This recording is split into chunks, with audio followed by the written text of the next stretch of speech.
Ngasi ayuk pung 4:15 rom tava duaida Imphal West District ki manung chanba Koutruk maning harau theldagi Kuki lalhouba singna Koutruk amadi Senjam Chirang tamna bom amadi nongmei kapshinduna attack chatharakpada taruk shuba Manipur Rifles ki personal ama leikhidre meecham amana shokle Thaudok thokfamdagi phangba paw ki matung ina ngasi ayuk anganbada Koutruk maning harau theldagi Kuki lalhouba singna Koutruk amadi Senjam Chirang maning water supply tamna nongmei amadi bom kapshinduna attack chatharakhe Kuki lalhouba singna chatharakpa attack adugi pawkhum oina Koutruk khul ngakpa village volunteer sing amadi state force singna handuna nongmei round kaya kapkhe nakalani ki marakta atarakham leidana nongmei kapna baduda Koutruk ki village volunteer ama nongmei maruna nakong the khet ki hari aduga Senjam Chirang maning water supply the duty taba taruk suba Manipur Rifles ki personal amana khunja sing ngakna bahotnabada Kuki lalhouba singi nongmei maruna panbadi ki soklaba Manipur Rifles ki personal adudi Thawal district ki manung chanalaiba wangjing lamdingdagi taurangbam Rishi Kumar chahi nifugani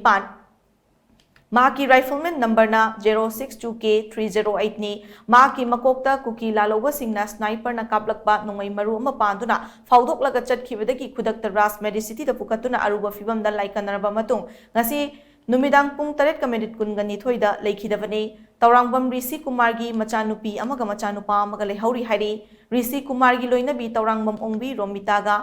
Ras Medicity da TOMTV ga unabamada Romita na hai matam khara ki mamangda Rishi Kumar ga punna Guwahati da chatuna mahaki operation tauraba matung Rishi Kumar yumda fawba changlabdana mahak duty chatkhibani haina mahakna phongdorakhe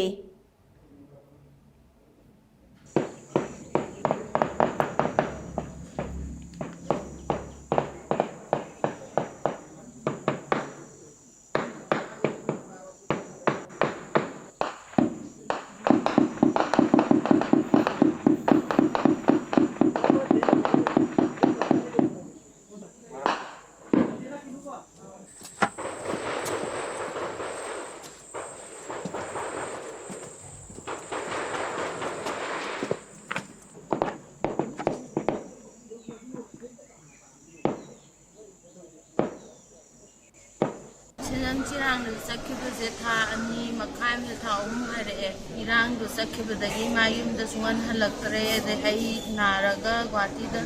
operation hayeng ni haga maga Guwahati da sangame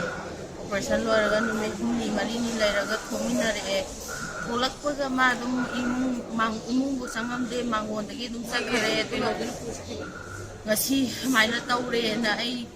tarisin Pumapan makhaya tayo na soga rasta bukal bakal